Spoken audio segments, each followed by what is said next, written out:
pukul 6 waktu Indonesia Tengah.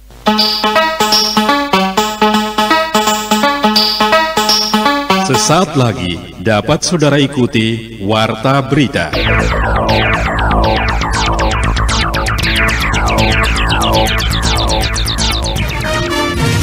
Radio Republik Indonesia dengan Warta Berita.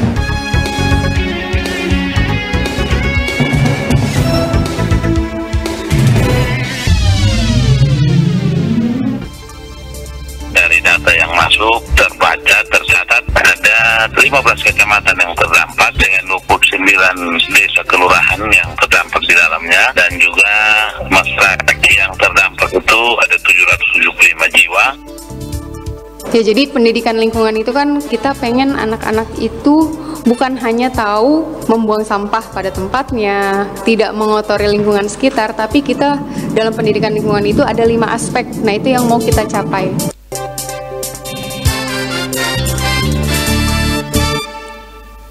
Dari Rotenda, Nusa Tenggara Timur, inilah Warta NTT Pagi Radio Republik Indonesia Rote, edisi Selasa 7 November 2023. Dua informasi mengawali berita pagi ini.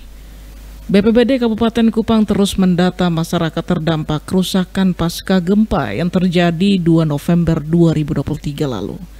Pemerintah Kota Kupang melalui Dinas Pendidikan dan Kebudayaan menggelar seminar tindak lanjut pelatihan pendidikan lingkungan kerjasama Jo Kota Toyama, Jepang. Inilah Warta Berita selengkapnya bersama saya Yonas Ape.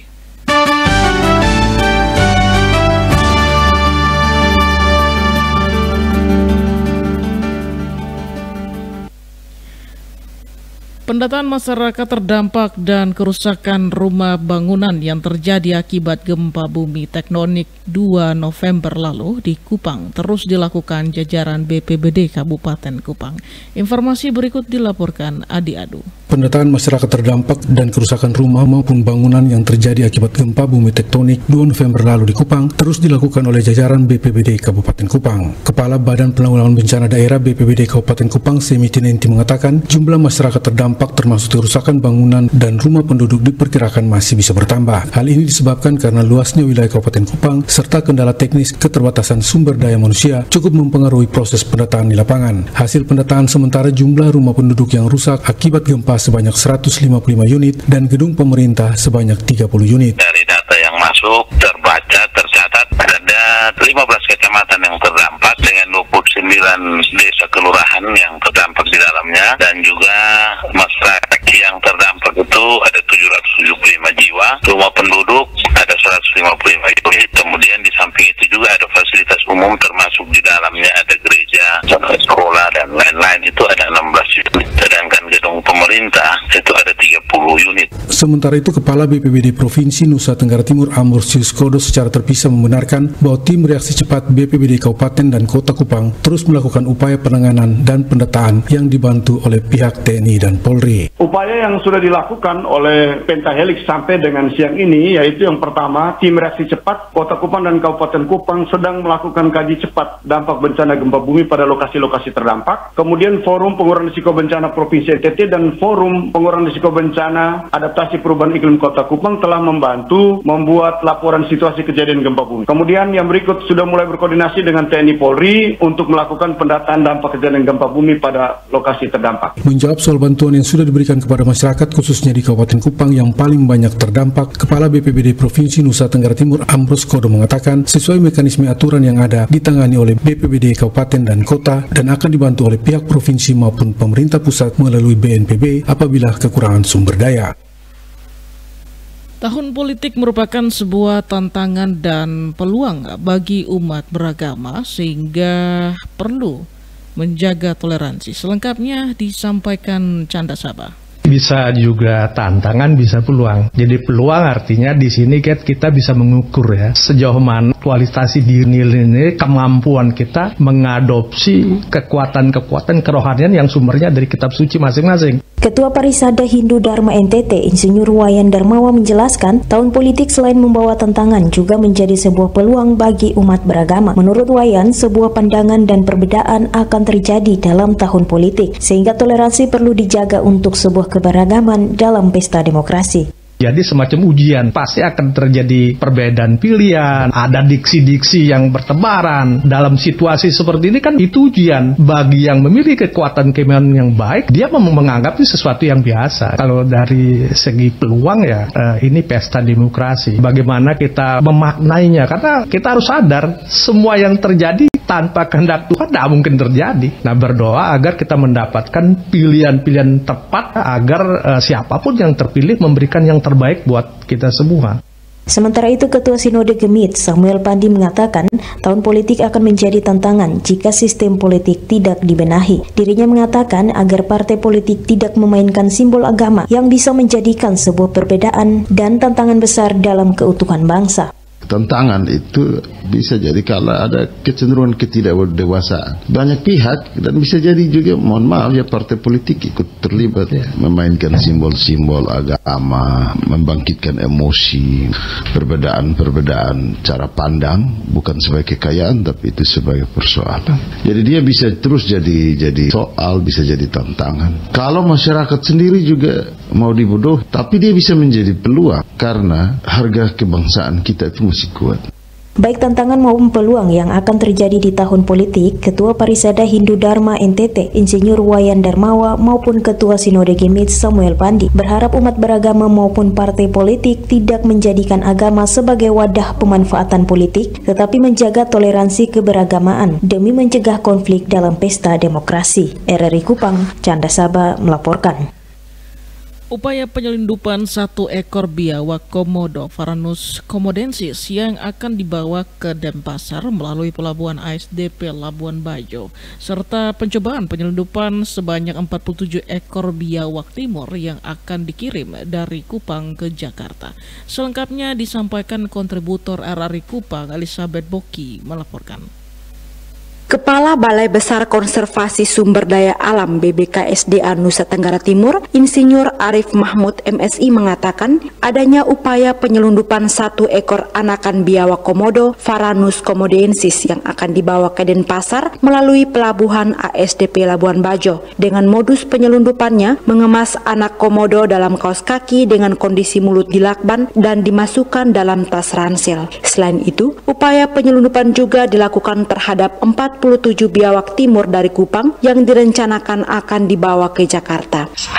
Saya menghimbau kepada masyarakat agar tidak melakukan upaya perdagangan tumbuhan dan satwa liar secara legal sehingga keanekaragaman hayati di Nusa Tenggara Timur tetap terjaga, lestari, dan memberikan kesejahteraan kepada masyarakat. Insinyur Arif Mahmud MSI berharap upaya penegakan hukum atas kasus tindak pidana kehutanan ini semoga dapat dilakukan hingga tuntas sehingga menimbulkan efek jerah bagi pihak-pihak yang akan melakukan tindakan yang sama. Jadi saya menghimbau kepada masyarakat sebaiknya tidak memelihara satwa liar, tidak mengambil tumbuhan-tumbuhan dari dalam kawasan konservasi untuk dipelihara di rumah gitu ya, satwa liarnya. Biarlah satwa-satwa liar itu berkembang biak di alamnya sehingga masyarakat tidak perlu ikut-ikutan memelihara satwa liar. Kami mengucapkan terima kasih, beberapa waktu lalu banyak masyarakat yang sudah mulai tumbuh kesadarannya untuk menyerahkan berbagai jenis satwa yang dilindungi. Kepala Balai Besar KSDA NTT Insinyur Arif Mahmud MSI juga memberikan apresiasi kepada para pihak dalam upaya menggagalkan penyelundupan satwa endemik yang merupakan kebanggaan masyarakat Nusa Tenggara Timur. Kontributor RRI Kupang Elizabeth Boki melaporkan.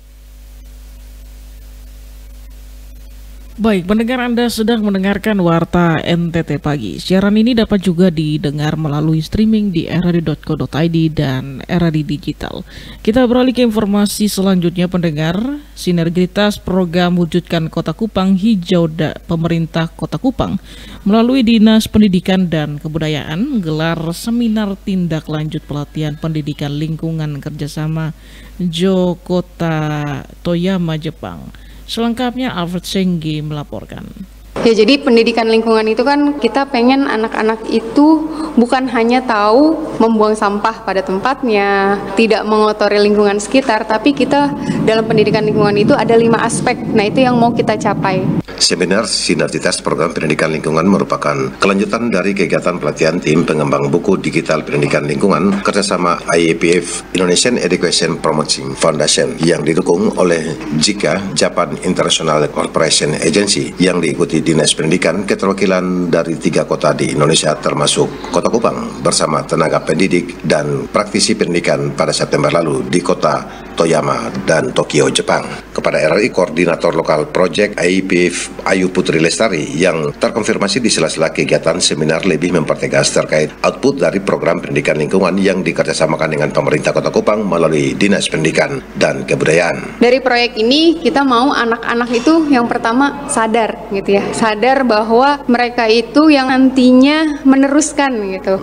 Mereka sadar dulu bahwa lingkungan ini sangat penting untuk mereka ke depannya gitu. Pertama sadar mereka ingin menjaga lingkungannya, kemudian mendapat pengetahuan bagaimana cara menjaga lingkungannya, kemudian dari sikapnya juga setelah sadar mereka juga bisa bersikap dari pengetahuan tadi apa yang harus dilakukan gitu. Kemudian keterampilannya juga ada dan partisipasinya. Jadi bukan hanya sampai ke mereka tapi mereka juga akan menyebarkan atau berpartisipasi di lingkungan sekitarnya. Kegiatan seminar yang diikuti para tenaga pendidik keterwakilan sekolah negeri dan swasta di Kota Kupang selain mendorong kompetensi literasi digital, Kepala Dinas Pendidikan dan Kebudayaan Kota Kupang Dumulya Hijami juga berkomitmen untuk mengadopsi program pendidikan lingkungan menjadi bagian dari materi pendidikan di tingkat sekolah dasar. Seminar untuk tahap 2-nya yang akan mereka selesaikan di Desember penulisan bukunya untuk akan di-launching pada tahun 2024. Untuk melaksanakan ini kalau bisa kita bikinnya seperti muatan lokal sehingga anak-anak belajar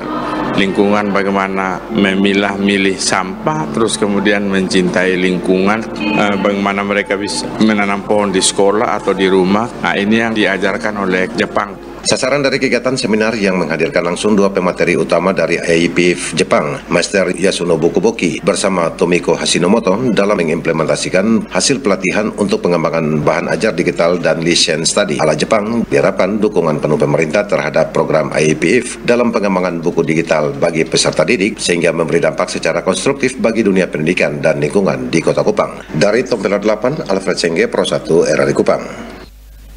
Masyarakat pemilih yang ingin pindah memilih di TPS yang lain pada pemilu 2024 harus melapor ke KPU paling lambat 30 hari sebelum hari H pemilu 14 Februari 2024. Selengkapnya dilaporkan Simon Sostenes. Anggota Komisi Pemilihan Umum KPU Provinsi Nusa Tenggara Timur Franciscus Vincent Dias mengatakan masyarakat pemilih yang telah terdaftar dalam daftar pemilih tetap atau DPT bisa mengajukan perpindahan lokasi tempat pemilih. Syaratnya harus memiliki alasan tertentu yang didukung dengan bukti dan harus melapor ke jajaran KPU paling lambat 30 hari sebelum hari H pemilu pada 14 Februari 2024 mendatang. Syaratnya bagaimana? Mereka harus melapor ke KPU Kabupaten atau KPU Kota di petugas kami di kecamatan maupun di petugas kami di desa kelurahan. Dan paling lama itu 30 hari sebelum hari H nanti. Atau tepatnya kurang lebih tanggal 15 Januari itu batas waktu yang mengurus pindah memilih. Dengan cara apa? Harus membawa juga surat bukti dukungan, yaitu misalnya dia sedang belajar atau sedang kuliah di Kota Kupang, maka harus ada surat keterangan dari kampus yang menyatakan dia sedang kuliah di Kupang. Kepada RI di Kupang, anggota KPU Nusa Tenggara Timur Franciscus Dias menjelaskan ada 9 kategori pemilih yang bisa mengajukan perpindahan lokasi memilih yang diatur dalam ketentuan undang-undang. Nah, bagi pemilih yang hendak memilih di TPS lain karena kondisi atau keadaan tertentu dapat dilayani pada hari pemungutan suara, tapi ada ketentuan syaratnya. Misalnya sedang menjalankan tugas pada hari pemungutan suara, sakit, tahanan di lapas atau rutan, pemilih-pemilih disabilitas yang sedang dirawat di panti sosial, narkoba, karena bencana, sedang belajar, sedang menempuh pendidikan tinggi. Ada 9 kategori itu yang memungkinkan orang bisa pindah memilih. Menurut anggota KPU Provinsi Nusa Tenggara Timur Franciscus Dias, pendaftaran pemilih dilakukan berdasarkan alamat KTP elektronik, sementara saat ini ada banyak pemilih yang tidak tinggal sesuai data dalam KTP elektronik. Untuk itu, ia menghimbau masyarakat memilih yang ingin pindah memilih karena alasan tertentu dapat melaporkan diri ke jajaran KPU di daerah. RI Kupang, Simon Sostenes melaporkan. Satuan Tugas Pamtas RD RIRDTL bangun kerjasama dengan insan pers di Kabupaten Belu untuk mengawal informasi di garis batas Indonesia Timor Leste. Egy Raujo melaporkan. Satuan Tugas Pengaman Perbatasan Satgas Pamtas Batalion 742 SWY Mataram menggelar coffee morning bersama Persatuan Jurnalis Perbatasan Penabatas RIRDTL di Mako Satgas. Dalam silaturahmi tersebut, ada beberapa poin penting yang dibahas Satgas Pamtas dan Penabatas demi menjaga keutuhan NKRI di daerah perbatasan. Komandan Batalion 742 Satya Wirayuda, Mayor Infantri Trijuang Danarjati SAP menyampaikan pihaknya sangat berterima kasih atas dilaksanakan silaturahmi dengan Penabatas. Menurutnya, hubungan antara Satgas dan jurnalis sangat penting di era digital saat ini untuk menyampaikan informasi bagi masyarakat. Terima kasih untuk Satgas Pamtas RIRDTL Unit 742 Satya Wirayuda atas kegiatan morning hari ini yang melibatkan teman-teman dari media perbatasan. Tentu bagi teman-teman media sini sangat berterima kasih kepada Satgas yang dalam hal membangun kemitraan bersama untuk menjaga, untuk mengawal kedaulatan NKRI di perbatasan Bintang Timor Leste. Harapan besar kami dari teman-teman Penabatas, teman-teman wartawan, sangat penting untuk kita saling membangun kerjasama, terus yang paling terutama membangun komunikasi. Sementara Ketua Penabatas Jansen Bau dalam kesempatan tersebut juga menyampaikan terima kasih kepada Satgas Pamtas RIRDTL yang telah mengundang para pekerja media di Belu untuk saling bersilaturahmi. Menurut Jansen Bau, hubungan baik yang dibangun sejak awal ini akan membangkitkan semangat bersama menjaga wilayah perbatasan sesuai bidang masing-masing. Ini kita sudah hidup dalam era zaman yang maju. Tentunya kita harus bisa merangkul masyarakat di sini, baik rekan-rekan media, karena komunikasi ini harus kita bangun selalu. Karena apapun ceritanya, kita sudah hidup di era teknologi. Jadi kita harus bisa menyesuaikan dengan kondisi yang ada. Dan salah satunya di sini kita berkumpul dengan acara coffee morning dan sebagainya. Meskipun sebentar, namun kita bisa saling mengenal. Sehingga kita nanti bisa ke depannya bisa saling berkomunikasi, saling bantu. Baik, tentunya Satgas juga akan membutuhkan bantuan dari rekan media selama melaksanakan pengamanan perbatasan ini selama 1 tahun ini. Jansen Bau berharap Satgas Pamtas RIRDTL dalam setiap tugasnya bisa selalu memberikan informasi agar para pekerja media di Kabupaten Belu bisa eksis menulis soal apa giat yang dilakukan anggota TNI di wilayah perbatasan. Bawaslu Ngada akan tertibkan alat peraga kampanye dari berbagai partai politik. Selengkapnya disampaikan Verso. Banyaknya alat peraga kampanye yang tersebar di Kabupaten Ngada, khususnya di ruang publik walau belum masuki masa kampanye, akan ditertibkan oleh Bawaslu bekerjasama dengan instansi lainnya dimulai pada tanggal 4 November 2023 guna menegakkan aturan sesuai perintah undang-undang dan peraturan pemilu yang berlaku. Alat peraga kampanye dari berbagai partai politik yang bertebaran di sejumlah titik, baik di pinggir jalan maupun pelintasan yang ramai dilalui oleh pengendara maupun pejalan kaki, akan diturunkan oleh Bawaslu bersama instansi lainnya untuk mencegah pelanggaran pemilu. Ketua Bawaslu Kabupaten Ngada Antonius Ndiwal mengatakan bahwa pemasangan alat peraga kampanye sebelum waktunya sudah seharusnya dicegah sehingga diharapkan peserta pemilu wajib mentaati aturan yang ada untuk kebaikan bersama dan akan dibuka ruang masa kampanye untuk mensosialisasikan diri dengan cara yang elegan dan sesuai undang-undang. Sehingga perlu untuk menjadi perhatian seluruh calon peserta untuk tidak melakukan kegiatan yang dinilai sebagai kampanye sebelum dimulainya masa kampanye. Terhitung mulai tanggal 4 sampai dengan tanggal 27 bulan November tahun 2023 merupakan waktu dilarang kampanye. Sehingga peserta pemilu diimbau untuk tidak melakukan kegiatan-kegiatan yang mengandung unsur kampanye pemilu dan ajakan untuk memilih sebelum jadwal dan tahapan kampanye pemilu itu dimulai.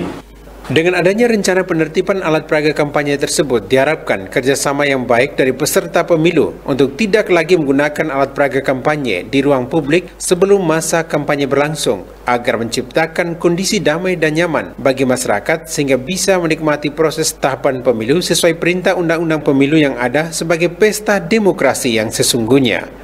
RRI ND Veriso melaporkan.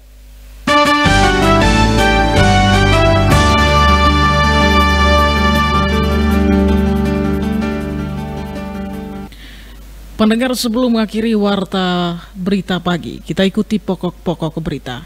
BPBD Kabupaten Kupang terus mendata masyarakat terdampak kerusakan pasca gempa yang terjadi 2 November 2023 lalu. Pemerintah Kota Kupang melalui Dinas Pendidikan dan Kebudayaan menggelar seminar tindak lanjut pelatihan pendidikan lingkungan kerjasama Jo Kota Toyama, Jepang. Sekian warta NTT Pagi, mewakili kerabat kerja yang bertugas, saya Yonas Sape mengucapkan terima kasih.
RRI Digital dengan tampilan baru, berbagai konten kolaborasi dan dari berbagai program nasional, termasuk siaran siswa langsung, siaran radio langsung, daftar putar musik, podcast, berita video, dan berbagai fitur interaksi pengguna dalam permainan. Berbagai konten menarik seperti suka, komentar, dan berbagi, serta obrolan langsung dengan penyiar dan pengguna. Pesan langsung dan fasilitas obrolan pribadi antara pengguna aplikasi juga tersedia. RRI Digital tersedia di Google Store dan App Store. RRI Digital. Terima kasih.